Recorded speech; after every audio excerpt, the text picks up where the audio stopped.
আনে শাশুড়িকে দেয়, তাদের মনটা টক। ট্যান্সা বলো না। হ্যাঁ তোমার কিছু কি ভালো, ছোট ছোট বাড়ার জামাইও পুরনো, মেয়ে তো কবে কাল পুরনো। এবছর জামাই ষষ্ঠী করবো না ভেবেছিলাম।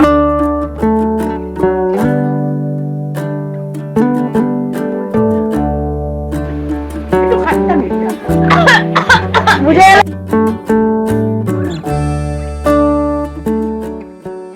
গুড মর্নিং বন্ধুরা, কেমন আছো? আশা করছি তোমরা সবাই খুবই ভালো আছো। আর আজকে তো হলো জামাই ষষ্ঠী। সত্যি কথা বলতে গেলে এই গরমে জামাইদের সত্যি করেই ষষ্ঠী পুজো হবে, আর তার সঙ্গে শাশুড়ি মাদেরও ষষ্ঠী পুজো তো হবে। আমি এই গরমে মাকে অনেক কম রান্না করতে বলেছি, কারণ যা গরম পড়েছে আর আমার বরের তো অনেক কিছু খাওয়ার রেস্ট্রিকশন আছে। আমাদের সাথে গল্প করতে করতে আমার চাও তৈরি হয়ে গেল, আর আমি আমার নতুন মিনি রান্নাঘরে চা করছি, খুবই ভালো লাগছে। আর এই চাটা আমার বরের জন্যে, আর আমার জন্যে তৈরি হচ্ছে আমলা জুস। আমি খালি পেটে আমলা জুসটা খাই আর প্রচণ্ড উপকারও পাই। এখন আমি যাবো স্নান করতে। আমি এখনো পর্যন্ত ব্রেকফাস্ট করিনি, কারণ আমি আমার গপুকে না দেওয়া পর্যন্ত আমি ব্রেকফাস্ট করি না। তো অনেকদিন পর তোমাদের সাথে জয়েন করছি। এখনো অনেক অনেক অনেক ব্লগ আছে যেগুলো আস্তে আস্তে তোমরা দেখবে। তো আমি তোমাদের সাথে এসে কথা বলছি, কারণ এখন স্নানটা করে নিই, পুজোটা দিয়ে দিই, তারপর এসে তোমাদের সাথে সব কথা বলছি যে ব্লগ কেন এত দেরিতে যাচ্ছে। এসে তোমাদের সাথে কন্টিনিউ করছি। চলো আগে স্নানটা করে আসি।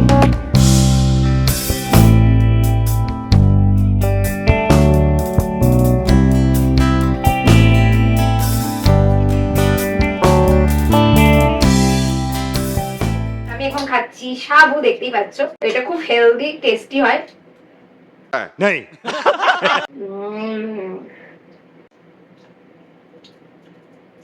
দারুণ। তো এই ব্লগটা আগে যাবে, কারণ এটা জামাই ষষ্ঠী ব্লগ। জামাই ষষ্ঠীতে জল খাবারের টাইম আমার বরের হয় না, কারণ জল খাবার খেলে আবার লাঞ্চ করতে পারে না, ওর অনেক কিছু হাড্ডা বাড্ডা ব্যাপার স্যাপার আছে। জামাই এমনিতেই পুরনো হয়ে গেছে, এই গরমে আর তোমাকে জল খাবারে কিছু করতে হবে না, আমরা লাঞ্চে গিয়ে এন্ট্রি মারবো।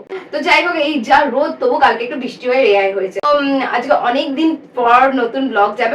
জানি যে আমার ব্লগ মানে প্রচুর দেরিতে যাচ্ছে। এর কারণ কি বলতো, এক সময় মনে হয় ব্লগ ছেড়ে দেবো, কারণ সেইভাবে ভিউজ আসে না। তো মনে হয় না কিছু করি ব্লগের জন্য, ভিউজ আসে না, বুঝতে পারছো তো। তখন মনে হয় কি বলতো, সংসারের প্রতি আর একটু বেশি টাইম দিই। মানে মানুষ তো ভাই যে একটু কিছু পেলে মানুষ খুশি হয় না। ব্লগ এডিট করলে যেখানে আমি 3টে রান্না করতে পারবো, আর ব্লগ এডিট না করলে, ব্লগ ছেড়ে দিলে সেখানে 5টা রান্না করতে পারবো। মানে একটা আমি উদাহরণ দিচ্ছি জাস্ট। খেয়ে আমার বর শুভ বলবে খুব সুন্দর হয়েছে রান্নাটা, দারুণ হয়েছে। তো আমি ওদের কাছ থেকে পাবো কিছু। তো একটা সময় আমার মনে হয় না, এডিট ছাড়, ওদের জন্য কিছু স্পেশাল বানিয়ে দিই, ওদের জন্য কিছু স্পেশাল বানিয়ে দিই। এবার আরেকটা মন বলে না, ব্লগ তো করতেই হবে, ব্লগ আমার প্যাশন যেহেতু। তুমি ব্লগ দিয়ে না অনেক কিছু জীবনে শিখতে পারো, মানে নিজেরই ব্লগ দিয়ে নিজেরাই অনেক কিছু শিখতে পারো। মানে যেমন দেখো, আমাদের ইউটিউব স্টুডিও একটা থাকে, যেখানে আমরা দেখতে পারি আমাদের ব্লগের গ্রোথ কেমন হচ্ছে, মানে গ্রাফ থাকে। যদি তোমার ব্লগ খুব ভালোভাবে চলে তো গ্রাফটা উপরে উঠে যায়, আর যদি তোমার ব্লগ বাজেভাবে চলে তো গ্রাফটা নিচে চলে যায়। তো এখানে এটাই কথাটা বলতে চাইছি যে আমাদের নিজেদেরও লাইফে কিন্তু একটা গ্রাফ আছে, যেটা অন্য কেউ দেখতে পারে না, সেটা আমরাই শুধু দেখতে পারি। 1 বছর 2 বছর আগে ব্লগ খুলে আমি দেখি যে আমার লাইফে কতটা ইমপ্রুভমেন্ট এসছে, মানে আমি কতটা লাইফে ইমপ্রুভ করছি। আমার কি গ্রাফ উপর দিকে উঠছে না? আমি আমার ব্লগ করলে আমি ওকে দেখাই, দেখো আমি আগে এরকম ছিলাম, কত কম কাজের ছিলাম, এখন যথেষ্ট কাজের হয়েছি। नहीं 2 বছর আগে আমার বরের শরীর খুব একটা ভালো ছিল না, ছিল মানে এখন যেরকম আছে ঠাকুরের আশীর্বাদে সেরকম ছিল না। সেই সময় যেরকম ছিলাম, এখন আমরা অনেক তো ভালো আছি, তো সেটাও দেখতে পারি। তো এই শরীর খারাপটা দেখো যেমন খুব বাজে, অবভিয়াসলি খুব বাজে, কিন্তু তুমি ওখান থেকে কিছু শিখতেও পারবে। এই শরীর খারাপটা দিয়ে একটা জিনিস শিখিয়ে দিয়েছে, যতটুকুনি সময় আমরা ভালো আছি, ততটুকুনি মুভমেন্ট আমরা ভালো আছি, ওটাকে পুরো একদম মানে মন খুলে এনজয় করো। যখন ওর শরীর খারাপ ছিল তখন আমি অনেক কষ্টে ছিলাম, তখন আমার ছোট ছোট প্রবলেম, বড় বড় প্রবলেম কিছুই চোখে লাগতো না, কে কি বললো কে কি না বললো। মানুষ আমরা কেমন, যখন কিছু বড় প্রবলেম চলে আসে আমাদের লাইফে, তখন আমরা ছোট ছোট প্রবলেমকে ধরি না, কিন্তু যখন আমাদের কাছে প্রবলেমই কিছু থাকে না, তখন আমরা ছোট ছোট প্রবলেমকেও বড় প্রবলেম করে নিই। আমি এখান থেকে একটাই কথা বলবো, বড় প্রবলেম থেকে লাইফে শেখো, ছোট ছোট প্রবলেম বা হাঁটা সাবন কি খাটা। লাইফে অনেক মানুষের অনেক অনেক অনেক বড় বড় প্রবলেম আছে, রাস্তাঘাটে বেরোলেই বোঝা যায়, স্টেশন দেখলেই বোঝা যায়। তোমাকে ভগবান অনেক সুযোগ দিয়েছে, অনেক অনেক ভালো আছে আমি, বা কি আমার পেছনে লাগছে আমার কোনো ম্যাটার্স করে না। তোমার পেছনে কতদিন করো, তুমি যদি তার প্রতি ইন্টারেস্টই না দেখাও, কেউ তোমার কিছু ইয়ে করতে পারে না। নেগেটিভ পরিস্থিতি থেকে তুমি হয়তো পজিটিভ শিখবে, আর নাহলে খুব নেগেটিভে চলে যাবে। তোমারই হাতে না কি নেবে না নেবে। মানে কোনো নেগেটিভ মানুষেরও কিছু কিছু ভালো গুণ থাকে, সেটা নিয়ে নেবে, কারণ সেটা যদি নাও না, তার তোমার মধ্যে সেই পজিটিভনেসটা আছে, তবে তুমি ভালো গুণটা নিচ্ছ। একটা নেগেটিভ মানুষ, তার তুমি বাজে গুণটা দেখছো, তুমি কিছু সময়ের জন্য সেই বাজে গুণটা নকল করতে পারো। মানে ও তোমার সাথে এটা করছে, তুমি কয়েকদিন তুমি ওর সাথে এটা করলে, কিন্তু ও তোমার সাথে রেগুলার করছে, তুমিও রেগুলার করে গেলে, তুমি এখানে এটা বলতে পারবে না ও দেখে করছো, কিন্তু তোমার মধ্যে সেই নেগেটিভ গুণটা আছে তাই তুমি করছো। তাই কোনো নেগেটিভ মানুষের নেগেটিভ গুণ নেবে না, নিতে যদি হয় তো ভালোটাই নিও, তো তুমি ভালো থাকবে বেসিক্যালি। কারণ নেগেটিভ পার্সনরা অবভিয়াসলি ভালো থাকে না, আমি যতদূর দেখেছি। দাঁত বার করে হাসবে না দাঁত খিটখিট করে বাজবে, এটা পুরোপুরি তোমার হাতে আছে, তুমি চয়েস করতে পারো। যাই আমি একটু ছোট মুখে বেশি জ্ঞান মেরে দিয়েছি, কিন্তু এই জ্ঞানগুলো বাস্তবে আমি লাইফে এক্সপিরিয়েন্স করেছি, আর আমি লাইফে আমার হাজব্যান্ডকে নিয়েও যা যা এক্সপিরিয়েন্স করেছি। যেটুকুনি সময় তোমার হাতে থাকবে তুমি প্রচন্ড আনন্দের সাথে বাঁচো। জানি আমার মুখে বেশি জ্ঞান মানায়, দাঁত কালা পাবলিক তো আমি জানি, দাঁতটা আমি ধরে রাখবো, মানে হাসিটা আমি সারাটা জীবন ধরে রাখবো, যতই যাই পরিস্থিতি আসুক। নিজের লাইফের রেসপন্সিবিলিটি নিজের হাসির রেসপন্সিবিলিটি নিজে। এই সময় না আমরা কেউই খুব একটা ভালো না, কেউই না। তার মধ্যেও যে তোমাকে একটু ভালোবাসবে, একটু করবে না, তাদের জন্য তুমি যতটা পারবে করো। তাদের জন্য ইগো রেখো না, তাদের জন্য কিছু রেখো না, তাদের জন্য করে যাও। আমরা কেউই পারফেক্ট নয়, তাই না? মোট কথা ভালো থাকতে হবে, হাসি খুশি থাকতে হবে, যেটা নিজেরই রেসপন্সিবিলিটি, নিজের হাতে। যতই নেগেটিভ পরিবেশ আসুক না কেন, পরিস্থিতি বাজে হোক না কেন, চয়েস কিন্তু আমাদের হাতেই থাকে, এটা কিন্তু সত্যি কথা। টাকা পয়সা দরকার লাইফে, অবভিয়াসলি খুব দরকার টাকা পয়সা, আমি কোনোদিন বলবো না টাকা পয়সা দরকার না। তার সঙ্গে দরকার আমাদের জীবনে হাসি, আমাদের জীবনে আনন্দ, আমাদের জীবনে হ্যাপিনেস। মানে আমরা তো পৃথিবীতে সারা জীবনের জন্য আসিনি, তাই না? আমরা একটু সময়ের জন্য এসেছি, আমরা নিজেরাও হ্যাপি থাকবো, যারা আমাদের পাশে থাকবে তাদেরকেও হ্যাপি রাখবো। এই যে আমি না গেলে না অনেকে বলে মজা আসছে না, মাম না আসলে মজা আসে না, এই জিনিসটা আমার কাছে তো টাকার চেয়েও বিশাল বড় ব্যাপার। যে তুমি এমন একটা নিজের অ্যাটিটিউড বানাও যে তোমাকে সবাই মিস করবে, তোমাকে সবাই চাইবে। বলার ছিল যে মন খুলে এনজয় করো, মন খুলে বাঁচো, প্রত্যেকটা সেকেন্ড প্রত্যেকটা মিনিট। আমি আমার মন খুলে বাঁচি, গিয়ে জামাই ষষ্ঠী স্পেশালে মা কি কি করেছে দেখি, আর আমি একটু রেডি হই। আর যদি তোমাদের কিচ্ছু খারাপ লেগে থাকে আমার কোনো কথা নেই, আমি সত্যি করে ক্ষমা চাইছি। আমার ইন্টেনশন ছিল একটু কিছু তোমাদেরকে জানানোর, কোনো কিছু খারাপ বা কোনো কিছু নেগেটিভ ভাবে নিও না। তো চলো আমরা এখন এনজয় করি জামাই ষষ্ঠী স্পেশালে। জীবনটা আমাদের খুবই ছোট, আজকে ভালো আছি কালকে ভালো নাও থাকতে পারি, আর এই কথাটা আমার জীবনের সাথে পুরোপুরি সত্যি। আমি চাই মন থেকে তোমরা সবাই খুব খুব খুব ভালো থেকো আর খুব খুশিতে থেকো। কোনোদিন কাউকে বিপদে ছেড়ে চলে যেও না, সুখে পাশে না থাকলেও বিপদে সবসময় পাশে থেকো। আমার ড্রেস আজকের আউটফিট, এই গরমে আমি আর শাড়ি মারি তো নামই নেই।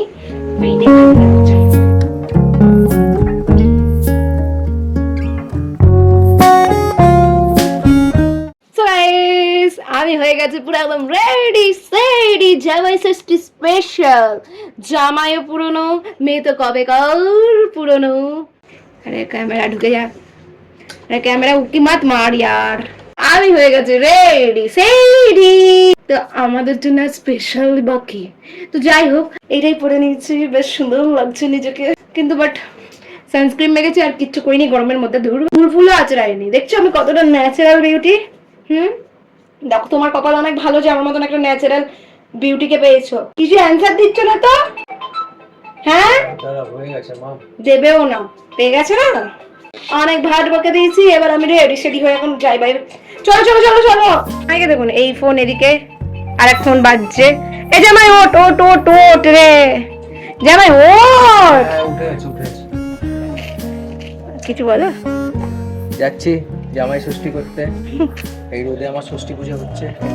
আমিও রেডি গাই জামাই ষষ্ঠীতে খেতে খাওয়ার জন্য। চলো এই জামাই ষষ্ঠীর উপলক্ষে ষষ্ঠী পুজো করতে, যদিও বা আজকে গরমটা তুলনামূলকভাবে অনেক কম আছে।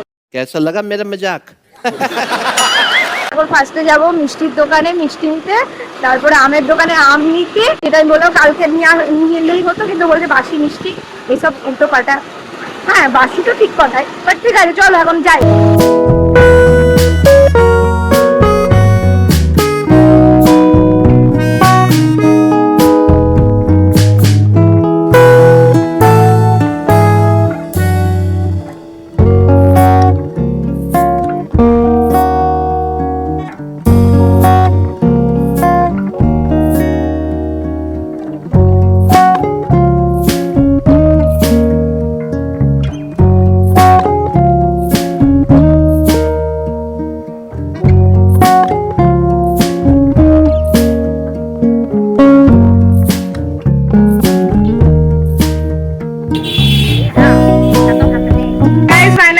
জামাই ষষ্ঠী স্পেশালে মিষ্টি কেনা কমপ্লিট হয়ে গেল আর আমরা রাধা বল্লভ থেকে মিষ্টিটা কিনলাম। চলো এবার যাই, অনেক বেলা হয়ে গেছে, চলো।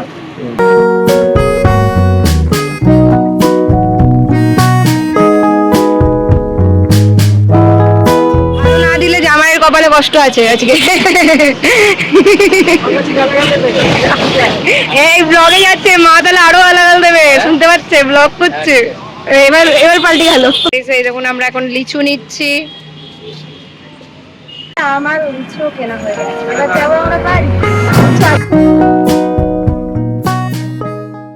জামাই ষষ্ঠী স্পেশালে ওনার কাছে রসগোল্লা, এই যে জামাইয়ের স্পেশালে নিয়ে এসেছি 5টা মিষ্টি, এটা আমার তরফ থেকে আমার বরের জন্য, ঠিক আছে? হ্যাপি লিচু মায়ের স্পেশালে, যে মাও চলে এসেছে। এই শাড়িটা আমার জামাই আমাকে দিয়েছে, আর আমি জামাইকে কিচ্ছু দিইনি। স্প্রাইট, এটা ফ্রিজে ঢোকাও। আর দই আছে, দইটা ফ্রিজে দিয়েছি। হ্যাঁ, এই স্প্রাইটটা ফ্রিজে ঢোকাও। কিন্তু নিজেরটা ফ্রিজে রেখে দিচ্ছি। আর এই যে আম,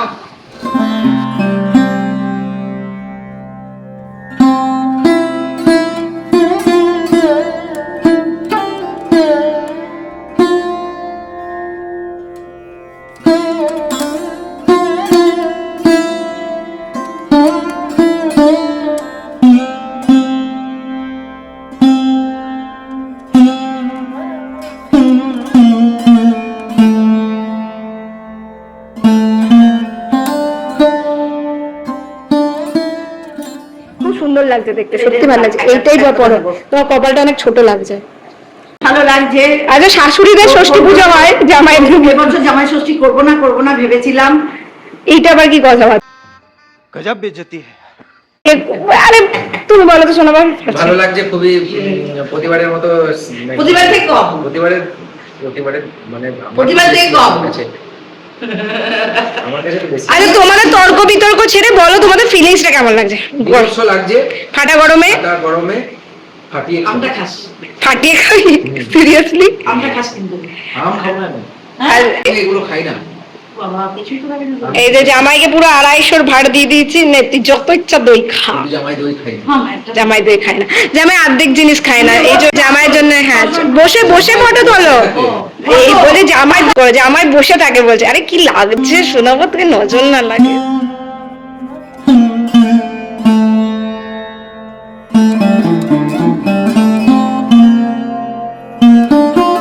এই যে জাম খাচ্ছি। টুকে কত টাকা পেয়েছিস রে, কি আনন্দ দেখুন, দাঁতগুলো দেখুন। बड़ा हरामी हो बेटा। এই বারমুডা খেলতে গেল ভালো না, এত টাকা পেয়েছিস, অন্য কিছু কেন, আরো ভালো ভালো কিছু। না, আমার যেগুলো দরকার সেগুলোই নেব। জামাই পেলো, তার সঙ্গে আমার কিন্তু সেই ভাগ আমি হাত করতে পারিনি বেড়াতে যাওয়ার পর থেকে। कोई तरीका है भीख मांगने का? গাইস বেড়াতে নিয়ে গেছে, কালকে মানে যেটা 4 বছরের পর হানিমুন নিয়ে গেছে বলে হাত খরচা বন্ধ করে দিয়েছে। ভাগ বলছি সোনামন, এখানে 2টো 500 আমার হওয়া উচিত দেখতে গেলে। যাক, আপনাদের ব্লগের সামনে লজ্জাও নেই রে। চাবি খুঁজতে যাচ্ছিলাম, যে ওটা তো দিই, পুজোর সময় কম দিই, আর এই 2000 টাকা দিই। কি মিষ্টি জাম, ওকে দে একটা। A few inches later. পাগল পাগল করে দিয়েছে। এই যে আমাদের স্পেশাল গেস্ট টুপুর, কিউটি পাই, কি করছে? মাই কিউটি পাই। কি করছে রে? খুব জ্বালায় এই মহিলা। কি করছে? আস্তে কিউটি পাই, আমার কিউটি পাই। এই দরজা বন্ধ করে দিচ্ছি, যা খুশি। আমাদের দলের এখন চুনিয়ে চলে এসেছে দিনে। বন্ধুগণ, আপনারাও লিচু একটু টেস্ট করুন। আম দেখ টিকতে পড়েছে, খারাপ লাগছে কি? ভালো লাগছে না, এটা বলছি। আমি নিয়ে আসবো, গরম গরম। গরম রসগোল্লা খেয়ে নিবি। অন্য সাইড পার্টি হচ্ছে, এরকম টিপ নিয়ে তুই অবহেলা করবি, বাঁচাবি না। এই যে এর মনের মধ্যে ঢুকে গেছে না, একে আর এর বলা যাবে না। এই যে কটা লিচু নিয়ে কোথায় রান্না বলতে পারছি, তার সঙ্গে আমরাও মারবো। মিষ্টি লিচু খাচ্ছি, লিচু লিচু মা, কটা লিচু আনো। এই বিষটা আমি দুপুরের এখানে রাখতে যাচ্ছি, দুপুর রসগোল্লা খাওয়া শেষ হয়ে যেত রে। কেমন জামাই কেমন এনেছে লিচু? আমার লিচুটা বেশি মিষ্টি। জামাইয়ের লিচু কোনোদিনই মিষ্টি লাগবে না তোমার মা, জামাইকেই মিষ্টি লাগে না তো লিচু তো দূরের কথা। মিষ্টি আছে একদম, মানে চিনিকে বলবে সরে যা। একটু বেশি দিয়ে দিচ্ছে, দিদি হয় বলে একটু বেশি দিচ্ছে। এইটা তো জামাই। ফালতু বকো না। এই তো। ও এ মা, জামাইয়ের লিচু করে একটা টেস্ট করে দেখি তাহলে এ মা ফিডব্যাক তোর লিচুর মিষ্টি কম, তোর লিচুর মিষ্টি কম।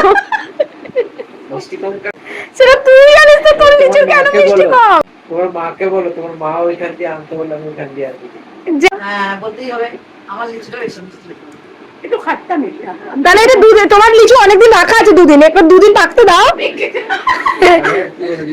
আমার লিচুটা খাট্টা মিঠা, একটুখানি খাট্টা মিঠা, মানে মায়ের লিচু মিষ্টি বেশি, তোর লিচু মিষ্টি কম, কি বলতে চাস? আমি যে মিষ্টি বুঝে গেলে? লিচুটার মধ্যে যত সমস্ত টকটা তোমার মাই নিয়ে নিয়েছে। এ মা বলছে লিচুটার মধ্যে সমস্ত টক তুমি নিয়ে নিয়েছো। মিষ্টি লিচুটা। যারা আনে শাশুড়িকে দেয় তাদের মনটা টক।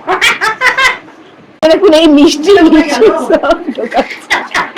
এরপর আমার কথা শোন, আমি রেগে গেলে কি করি? আমার উপরে রেগে গেছে তো, এরকম করে শুয়ে আছে, বিছানার ধারে এরকম করে শুয়ে আছে, এরকম করে পাটা ঠিক বিছানা এরকম করে ধারে এরকম করে শুয়ে আছে, এরকম করে শুয়ে আছে। আমি বলছি ঠিক করো না, এরকম করো না, এরকম করো না, এরকম করো না, ডিপ করে একটা লাফিয়ে গেছে। সঙ্গে সঙ্গে আমার ফেসবুকে মনে পড়ে গেল গরুটার কাছে এরকম করে গিয়ে করতে চলে, গরুটা ঝুঁকতে একটা লাফিয়ে বলছি তুমি তো এরকম সেইরকম করলে গো।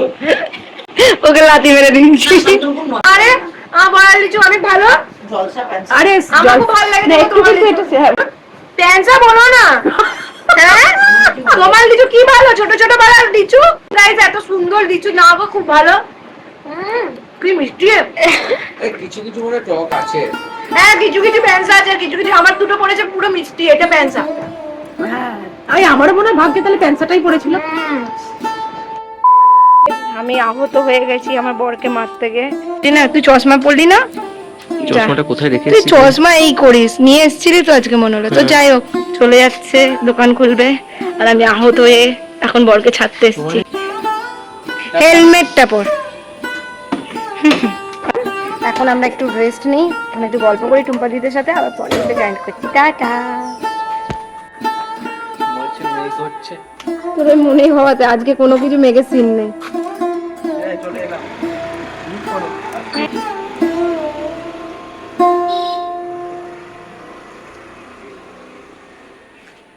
A few inches later. এই যে আমরা সব যাচ্ছি এখন রাস্তা দিয়ে, আপনারা চলুন আমাদের সাথে। হ্যাঁ আপনারাও চলুন। হ্যাঁ হ্যাঁ ওখানে আমরা তো ব্লগ করবো না, কারণ প্রথম যাচ্ছি তো টুম্পা দিতে হয়। আমার মাস্টার দিদি, হ্যাঁ ওনার মাস্ত মানে টুম্পাদি মাস্ত তো দিদির বাড়িতে যাচ্ছি, আর পাঁচবার যাচ্ছি, অবভিয়াসলি ব্লগ করবো না, কিন্তু চলো আমাদের সাথে থাকো। ভালোবাসার টুকুর আর ভালোবাসার টুম্পাদি। সো গাইস ব্লগ ভালো লাগলে কি করতে হবে বলো? Like share and subscribe and also comment. So guys ভালো থেকো, সুস্থ থেকো, আর সবাই ভালো থেকো। Bye bye, tata, good night. জামাইও রাত্রে আসবে, তো সেও খাবে, আর খাওয়ার একটু বসে যাবে। হয়ে গেল আজকের ব্লগ, আর খুব তাড়াতাড়ি পোস্ট করবো, আই থিঙ্ক কালকে বা পরশু। এই যে চিকেন, টুকুর মাটন খায় না, চিকেন প্রচন্ড ভালোবাসে। হ্যাঁ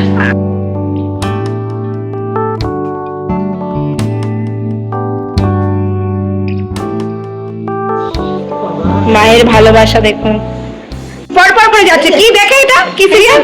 মিঠি ঝোড়া দেখছি। এই দেখুন খাওয়ার প্লেট হাতে নিয়ে মিটি জোড়া দেখছে। এই দেখুন আমাদের প্রবাসী বাঙালি। এটাকে প্রবাসী বাঙালি বলে গো? হ্যাঁ বিদেশে যারা থাকে তাদেরকে প্রবাসী বাঙালি বলে না? ও বিদেশে লাগে। এই যে মায়ের কাছে কেমন হয়েছে? জামাই ষষ্ঠী সকালবেলায় হয়ে গেছে, এইখানে এখন সন্ধ্যেবেলা, এখন বোন ষষ্ঠী, বোন ষষ্ঠী হয়ে গেল সন্ধ্যেবেলা। বাহ, সন্ধ্যেবেলা না রাত্রিবেলায়? এখানে শাশুড়ি মায়ের গোষ্ঠী সত্যি। এই করে আমার ব্লগও শেষ হচ্ছে। টাটা টাটা করে দাও সব। Tata tata bye bye. Shashthi special Jamai Shashthi special থালি, থালি ডাল। স্পেশাল আমার জামাই মুড়ি খায়। হাই তোলো, তারপরে কথা বলো। যে ডায়েট করছে, হাতে কম জিনিস ওঠে না। ডায়েট করছে গাইস ভুঁড়ি কমানোর জন্য, তাই জামা ষষ্ঠীতে মুড়ি খেয়ে শেষ হয়ে গেছে। এই চলো এলাম। Tata bye by, good night. দুপুরে